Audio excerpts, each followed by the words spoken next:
Hello everyone, आपका स्वागत है हमारे और आपके YouTube channel physics marks point पर। जैसा कि 12th क्लास की फिजिक्स का सेकंड चैप्टर चल रहा था, जिसके बारे में आप बहुत कुछ जान चुकी थी। आज की वीडियो में आपका ये चैप्टर पूरी तरह से फिनिश हो जाएगा, जिसमें आज मेरे दो टॉपिक हैं। जिसमें पहला टॉपिक है एक समान रूप से आवेशित गोलीय कोश के कारण वैद्युत क्षेत्र की तीव्रता, जिसमें डिफरेंट पॉइंट पर मैं वैद्युत क्षेत्र की तीव्रता की गणना करूंगा। उसके बाद आता है कि गॉस की प्रमेय के द्वारा कूलामी बल का निगमन। ठीक है, ये दो पॉइंट हैं। उसके बाद ये चैप्टर आपका पूरी तरह से फिनिश हो जाएगा। उसके बाद कुछ इंपॉर्टेंट न्यूमेरिकल मैं सॉल्व कराऊंगा। ठीक है, तो आज की हेडिंग जो है वो लगा लीजिए, हेडिंग एक समान रूप से आवेशित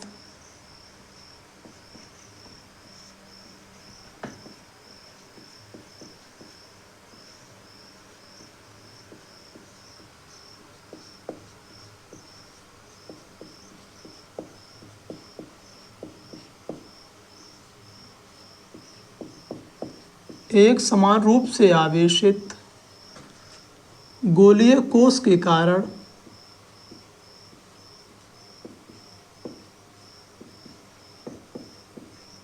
गोलीय कोश के कारण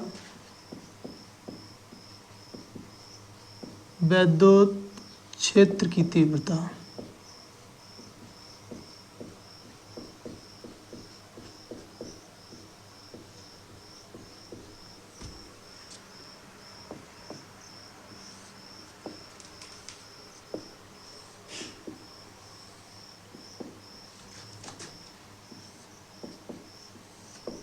ठीक है, क्या होगा? एक समान रूप से आवेशित गोलीय कोश के कारण वैद्युत क्षेत्र की तीव्रता। तो एक मैं क्या लेता हूं, गोलीय कोश बना लेता हूं। ठीक है, एकदम बढ़िया बन गया लगता है मेरे हिसाब से। थोड़ा बहुत तो डिफरेंट होगा ही। ठीक है, तो यहाँ बिंदु मैंने ले लिया, कोई केंद्र है। ठीक है, इसका ओ रख देता हूँ। ठीक है, इससे इसके बीच की जो दूरी है वो आर मान लेता हूँ मैं। ठीक है सर, मान ली। ठीक है, तो इसके जो तीन बिंदु पर हमें वैद्युत क्षेत्र की गणना करनी होती है। नंबर 1 पॉइंट में लिखते हैं यहाँ पर 1 2 3 गोलीय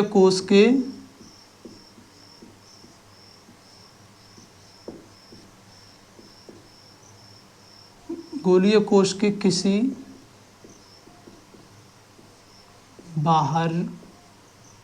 बाहरी बिंदु पर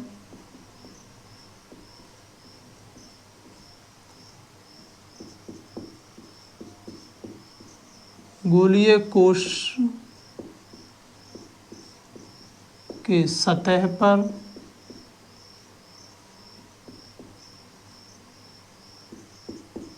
गोलीय कोश के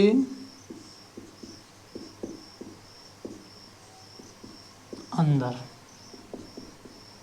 इन तीन डिफरेंट पॉइंट पर मैं वैद्युत क्षेत्र की क्या करनी है, आपको गणना करनी है। ठीक है, अगर मैं पहली बात करूं कि बाहरी बिंदु पर बात करता हूं, कोई यहां पर बिंदु मैंने ले लिया।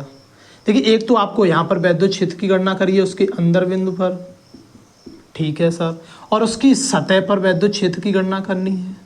ठीक है, और इसके कोई बाहरी बिंदु पर हमें वैद्युत क्षेत्र की गणना करनी। इन तीन, तो सपोज दैट इसके बीच की दूरी होगी, जाकर को मैं यहाँ पर वैद्युत क्षेत्र की गणना करता हूँ। कोई बिंदु पी है लिया, तो इसके जो बीच की ये दूरी होगी उसे मैं मान लेता हूँ आर।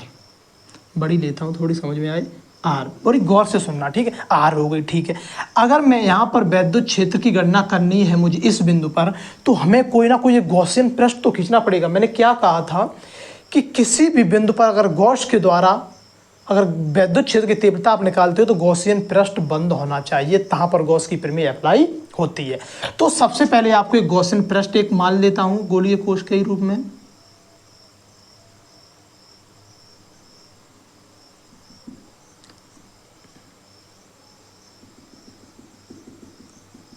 थोड़ा इमेजिन करना, ठीक है, एकदम गोल तो नहीं बन सकता है, लेकिन मैंने पूरी कोशिश की है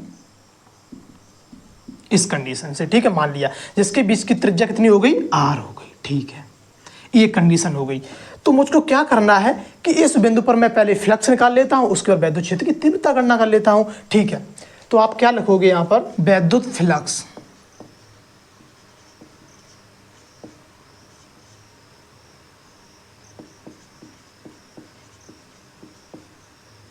तो अब माना फलाना इसका कैसे लिखोगे, एक बात समझ लो थोड़ी, मैं बोलता हूँ, कोई दिक्कत नहीं है, बोल देता हूँ कि माना कि कोई एक बिंदु O, केंद्र O, जिसके बीच की दूरी कितनी r है, ठीक है, और उसके किसी बिंदु P पर, यानी कि बाहरी बिंदु P पर, जहाँ पर हमें वैद्युत क्षेत्र की गणना करनी है, तो एक r दूरी का एक गॉसियन पृष्ठ खींचा है जहाँ पर हमें वैद्युत क्षेत्र की गणना करनी है, ठीक है। ऐसे आप इसके बारे में लिख लोगे, फिर मैं बता चलूँगा धीरे धीरे। तो वैद्युत फ्लक्स, तो phi E as equal to integration E into d A cos theta, ठीक है। Phi E as equal to integration E into d A cos. अब देखते हैं, देखिए इस जो बिंदु से लेकर के जो इसका वैद्युत क्षेत्र होगा वो किस डायरेक्शन में होगा, इस डायरेक्शन में ही होगा, जा करके इस डायरेक्शन में। इधर गौर से सुनना, ठीक, कितना हो जाएगा, ई हो जाएगा कि, ठीक है, ई होगा। और इसका जो एरिया वेक्टर जो होगा जा करके इस बिंदु का एरिया वेक्टर वो भी इसी डायरेक्शन में होगा जाके, डी। तो theta as equal to 0 degree, क्योंकि एक ही दिशा किसकी है, वैद्युत क्षेत्र की तीव्रता, वैद्युत क्षेत्र की, और उसका एरिया वेक्टर की दिशा एक ही है, तो थीटा एज इक्वल टू 0, तो theta as equal to 0 degree हो जाएगा, ठीक है। तो phi E as equal to integration E into A. अब मैं क्या क्लोज सरफेस ले रहा हूँ मैं, क्यों, गॉसियन पृष्ठ एक बंदी पृष्ठ तो है, तो इसको मैं इस तरह से लिख लेता हूँ गॉसियन पृष्ठ, यानी क्लोज इंटीग्रेशन, ठीक है, ई इंटू डी ए। कॉस 0 की वैल्यू 1 हो जाती है, ठीक, इतनी वैल्यू आ गई। ये हमारा क्या निकल आया, इस बिंदु पर वैद्युत फ्लक्स निकल आया, ठीक है। अब बात करता हूं यहां पर गॉस की प्रमेय से।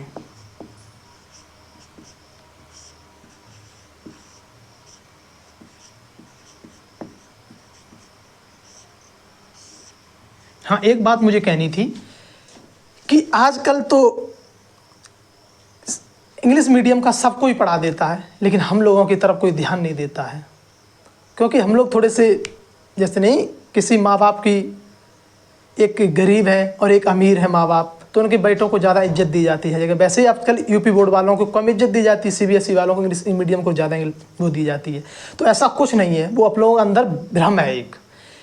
ऐसी कोई भी पोस्ट नहीं है जहाँ पर हिंदी मीडियम वाले ना हों, तो कभी भी डिमोटिवेट मत होना, क्योंकि सब सीबीएसई बोर्ड के लिए काम करते हैं, तो यूपी बोर्ड के लिए भी तो कोई हुआ है, तो उसके लिए मैं हूँ, और बहुत सारे टीचर हैं जो पढ़ाते हैं यूपी बोर्ड लोगों के लिए, ठीक है। तो आप आराम से पढ़िए, यूपी बोर्ड वाले जो कर सकते हैं वो कोई नहीं कर सकता, ये मेरा चैलेंज है, ठीक है। तो आप लोगों के लिए मैं बना हूँ, मैं सब कुछ करके दिखाऊंगा फिजिक्स की दुनिया में।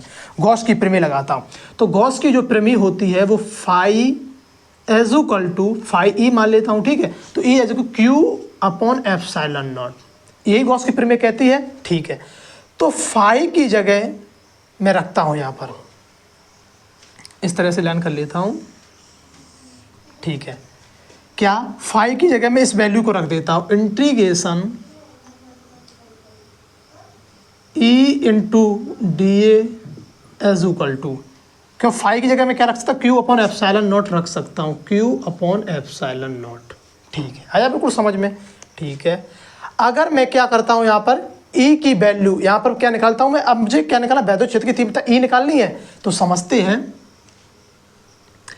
इसको मैं बाहर कर लेता हूँ, क्योंकि इसका इंटीग्रेशन करना है मुझे, तो ये कांस्टेंट वैल्यू है एक तरीके, तो E integration d A as equal to Q upon epsilon naught. तो जो यहाँ E है, E इंटू इसका जो मैंने बताया था, गोला है, एक पूरी तरह गोला है, तो इसका वक्र पृष्ठ कितना होता है, 4πr स्क्वायर, 4πr स्क्वायर, ठीक है, एज इक्वल टू। अब यहाँ पर जो बात चल रही है, तो त्रिज्या कितनी ली जाएगी, r त्रिज्या ली जाएगी ना, तो यहाँ पर मैं r स्क्वायर लिख लेता हूँ, ठीक है। अब मैं एक कौन से बिंदु पर निकाल रहा हूँ, गोलीय कोश के किसी बाहरी बिंदु पर, बाहरी बिंदु पर r की जो वैल्यू होगी वो कैसी होगी, बड़ी होगी इस वैल्यू से, इस कंडीशन से, ठीक है। तो अब मैं बात करता हूं यहां पर सॉरी यहाँ पर गलती हो गई थी। तो ठीक है, E as equal to integration क्यों लगाते हो आप, इनटू डी एक पूरे गोली कोस का क्या होता है, वक्र पृष्ठ होता है, कितना होता है 4 पाई आर।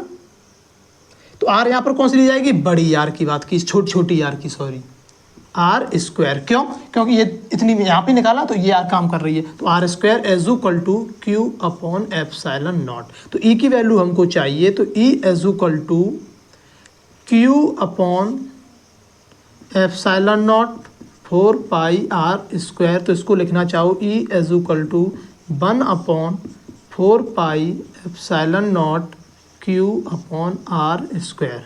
ये आपकी बाहरी बिंदु पर वैद्युत क्षेत्र की तीव्रता का एक सुंदर सा फार्मूला निकल के आया। इम्पोर्टेंट, यहाँ नहीं लिखता हूँ, वेरी इम्पोर्टेंट। ये क्या है, वेरी इम्पोर्टेंट, 4 नंबर का।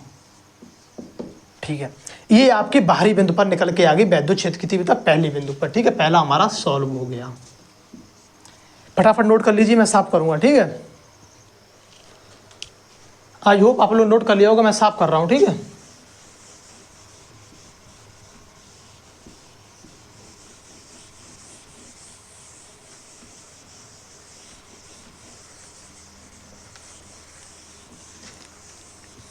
ठीक है।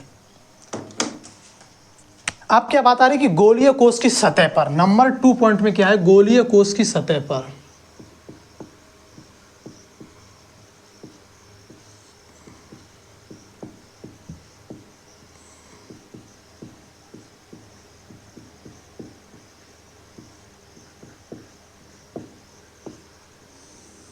देखिए, अब बात समझिए। गोलीय कोश की सतह यहां पर कहीं, ठीक है, गोलीय कोश की सतह पर। तो एक क्या मैंने ये इस पॉइंट के लिए मैंने यहां पर वैद्युत क्षेत्र की तीव्रता, किसी बाहरी बिंदु पर वैद्युत क्षेत्र की तीव्रता निकालने के लिए मैंने एक गॉसियन पृष्ठ खींचा था, किसके, एक आर दूरी का। ये आर मानी थी, इस दूरी गॉसियन पृष्ठ खींचा आर दूरी। अगर सपोज दैट मुझे इस पॉइंट पर सतह पर निकालना है, तो जो आर की वैल्यू जो होगी वो बड़ी बराबर हो जाती है छोटी आर की, यानी छोटी आर की जो वैल्यू होती है वो बड़ी आर की बराबर हो जाती है। क्यों, क्योंकि जो इतनी दूरी जो थी हमने गॉसियन पृष्ठ के रूप में मानी थी, जब इस सतह पर निकालना है तो ये आर बराबर हो जाती है, क्योंकि ये भी दूरी जो थी, थोड़ा गौर से समझना, ये दूरी जो थी मैंने किसी बाहरी बिंदु पर एक गॉसियन पृष्ठ के रूप में मानी थी। लेकिन अगर मुझे सतह पर निकालना है तो आर की जो वैल्यू होगी छोटी आर की, वो बड़ी आर के बराबर हो जाएगी। ठीक है, तो ये मैंने लिख दिया है। तो सतह बिंदु पर क्या, अब जैसे मैंने उसके बाहरी बिंदु पर कितना निकाला था, E as equal to 1 upon 4 pi epsilon naught Q upon R square निकाला था। ठीक है, ये निकाली थी। अब किसी गोलीय को, तो आर बराबर, जब आर है वो मैंने आपको समझा दिया कैसे है, तो E as equal to 1 upon 4 pi epsilon naught Q upon बड़ी आर का स्क्वायर लिख सकते हो। ठीक है, ये आपके किसी सतह पर आ गया वैध, इंपॉर्टेंट, नोट कर लीजिए फटाफट। ठीक है, आई होप आप लोगों ने नोट कर लिया होगा। ठीक है, एक चीज मैं भूल गया था, इसके आवेश कहाँ पर स्थित होता है, तो उसकी सतह पर स्थित इस तरह से होता है, इसके गोलीय कोश के कारण इस तरह से आप से डिनोट कर सकते हो। ठीक है,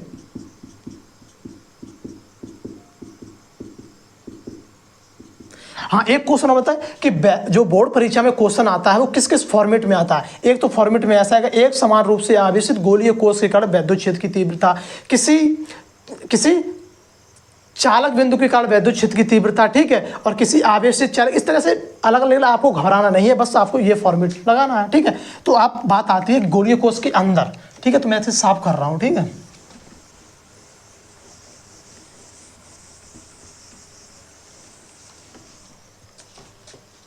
क्या लिखना है, गोलीय कोश के अंदर,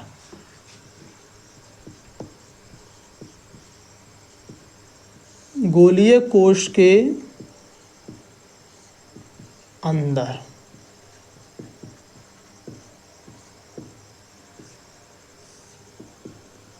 ठीक है, गोलीय कोश से कहाँ निकालना है मुझे, किसी इसी बिंदु पर निकालना है, इस बिंदु पर निकालना है। सपोज चाहे वो बिंदु यहाँ मान लो, यहाँ मान लो, कहीं भी मान सकते हो आप।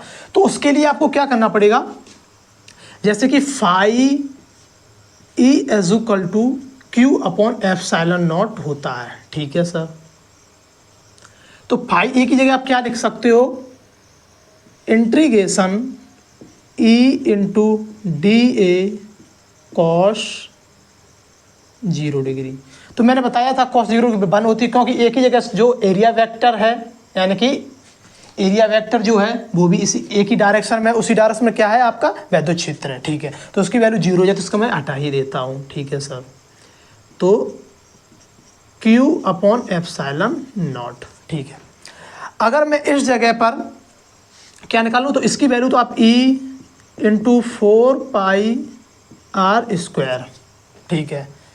चाहे आप छोटी आर, यहाँ पर कौन सी आर यूज कर सकते हो, चाहे आर यूज कर लो, छोटी आर यूज कर लो, कोई दिक्कत नहीं है। r² into Q upon epsilon not.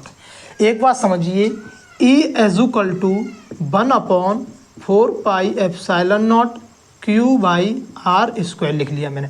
अब जो बात आती है एक इम्पोर्टेंट, कि इसके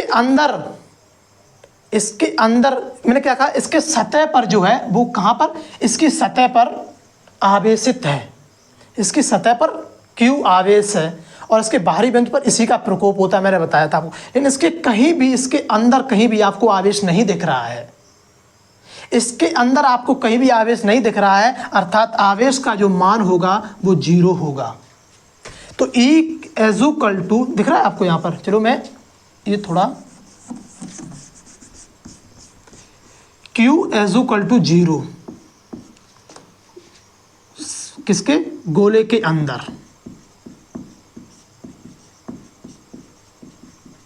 गोले के अंदर Q एजुकल टू 0, ठीक है। ये आप हटा दो, कोई दिक्कत नहीं है। तो क्या हो जाएगा, Q एजुकल टू 0, तो E एजुकल टू 1/4πε0, Q की वैल्यू जब 0 हो गई अपॉन r², तो ये वैल्यू पूरी 0 हो जाएगी, 0, ठीक है। तो क्या होगा, गोलीय कोश आपको तीनों जगह पता चल गया है कि उसके अंदर क्या होता है 1/4πε0 Q अपॉन छोटी r², और गोलीय कोश की सतह पर तो 1/4πε Q अपॉन बड़ी r², ठीक है। और वहीं उसके गोलीय कोश के अंदर वैद्युत क्षेत्र की तीव्रता जो होती है वो 0 होती है, ठीक है। फटाफट आप इसको नोट कर सकते हो।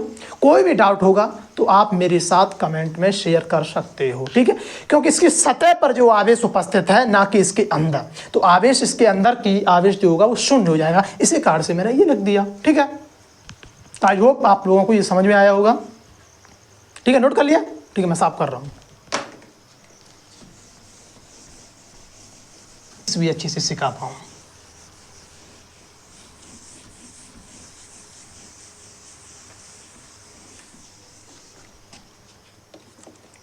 अब हेडिंग डालोगे, गॉस के नियम से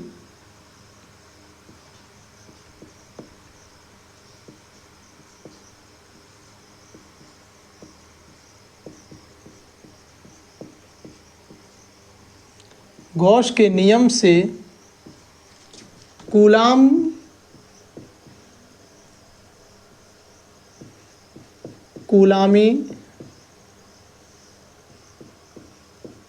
बल का निगमन,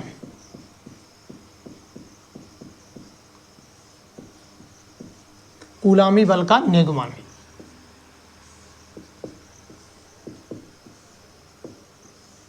ठीक है। समझते हैं गॉस के नियम से कूलामी बल का नियम। मैंने क्या कहा था, गॉस को अप्लाई करने के लिए कोई एक बंद पृष्ठ ले लिया मैंने, कोई गोला ले लिया, ठीक है सर। इसके केंद्र पर एक कोई Q आवेश उपस्थित है, ठीक है। बड़ा लिखता हूं थोड़ा, Q आवेश उपस्थित है, इससे R दूरी पर एक कोई बंद पृष्ठ मैंने गोला ले लिया, जिसके केंद्र पर कोई Q आवेश उपस्थित है, जिससे R दूरी पर एक बिंदु है जहां पर Q0 आवेश उपस्थित है। मैंने बताया था Q0 क्या होता है, एकांक परीक्षण आवेश। तो यानी कि इस परीक्षण आवेश को रख करके हम पता लगाएंगे कि कूलामी बल का फॉर्मूला क्या निकल के आता है। तो Q0 रख लिया, ठीक है। तो इस बिंदु पर हमें वैद्युत क्षेत्र की तीव्रता क्या, कूलामी बल का हमें निगमन करना है, ठीक है। तो सबसे पहले क्या लिखोगे, इस R दूरी की त्रिज्या से गुजरने वाला कुल वैद्युत फ्लक्स ज्ञात करते हैं सबसे पहले। तो क्या लिखोगे आप, R दूरी, थोड़ा माना फलाना लिख देते हैं, माना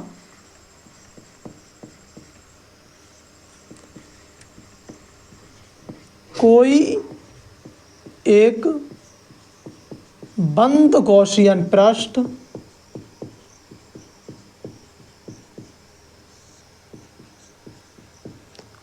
पृष्ठ है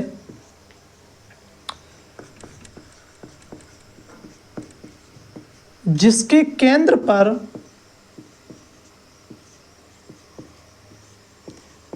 एक, देखिए किसी किसी डेरिवेशन में मैं कोई अमाना फलाना लिखता हूं तो उसी आधार पर आप उसके फिगर के अनुसार पर आप लिख सकते हो, ठीक है।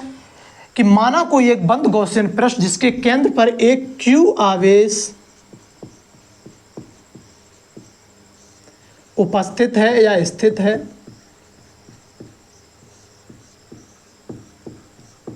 उपस्थित है, ठीक है, उपस्थित है, जिसके या जिससे r दूरी पर एक अन्य आवेश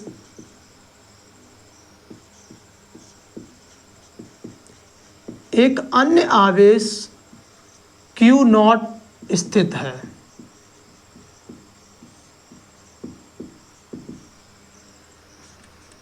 तब r दूरी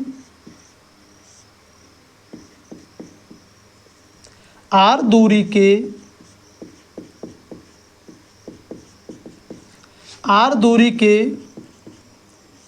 गॉसियन पृष्ठ से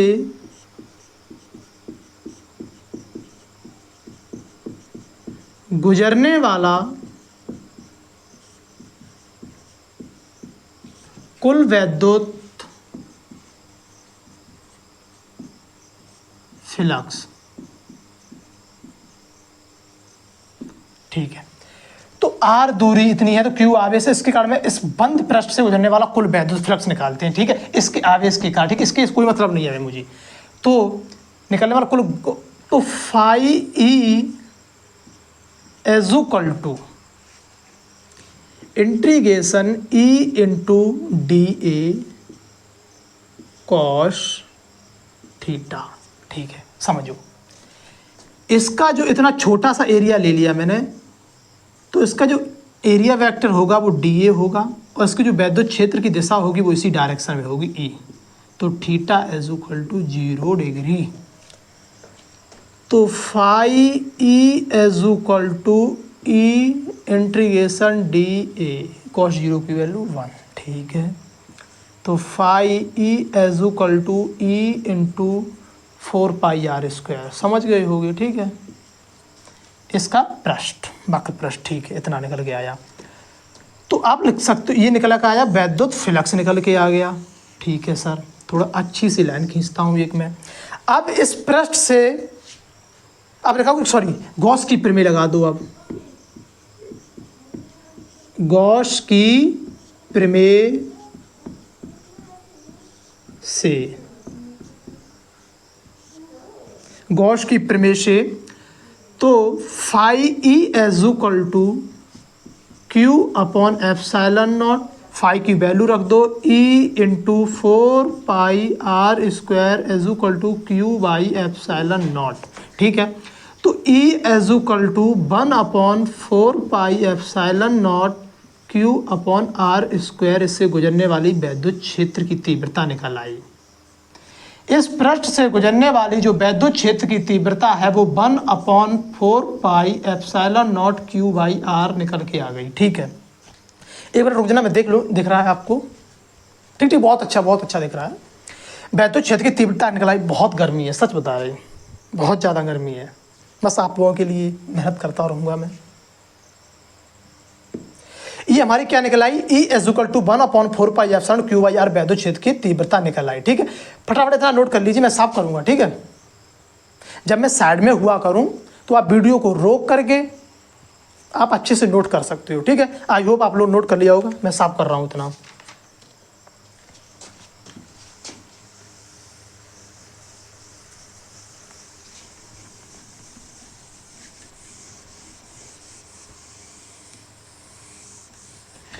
तो हमारी ये कितना निकलेगा, E is equal to 1 upon 4 pi Q by r square, ठीक है। कितना निकल के आया, E is equal to 1/4πε0 Q/r²। निकल के आ गई, ठीक है। इसको मैं साफ कर देता हूं, ठीक है। तो वैद्युत क्षेत्र की तीव्रता E के कारण Q0 पर लगने वाला बल, आप ऐसे लिखोगे, वैद्युत क्षेत्र की तीव्रता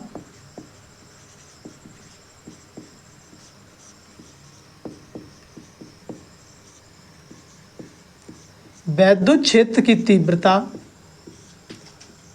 E के कारण Q0 पर, एक मिनट रुकना, देख लूं दिख रहा है, Q0 पर लगने वाला बल।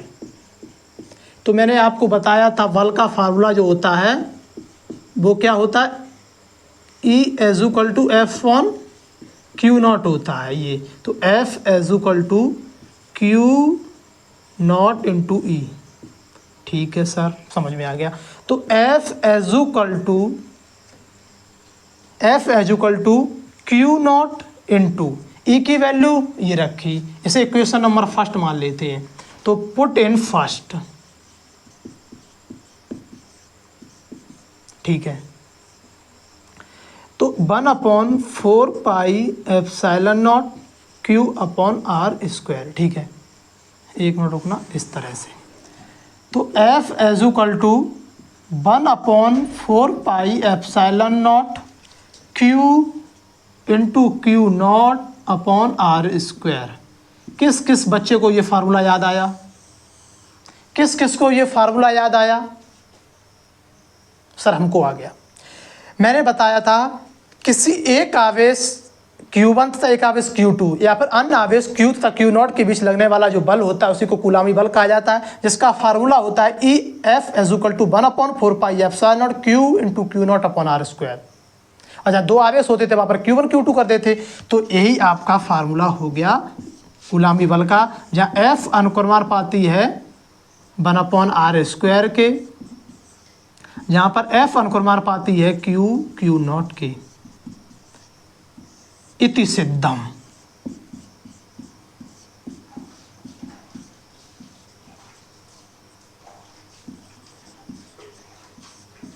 Hence prove that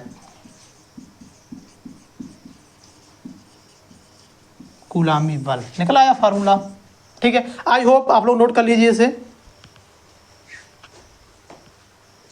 ठीक है। आई होप आप लोगों के मेरे द्वारा जो पढ़ाया गया हो वो आपको समझ में आया होगा, ठीक है। अब ये चैप्टर आपका पूरी तरफ से फिनिश हो चुका है। कल इसके प्यारे प्यारे से न्यूमेरिकल आएंगे, ठीक है। चैनल को सब्सक्राइब कीजिए, शेयर कीजिए प्लीज़, क्योंकि जो जब शेयर और सब्सक्राइब करोगे तो मुझे भी एनर्जी मिलती रहेगी और आपको एनर्जी मैं देता रहूँगा इसी फॉर्मेट में, ठीक है। जय हिंद, जय भारत।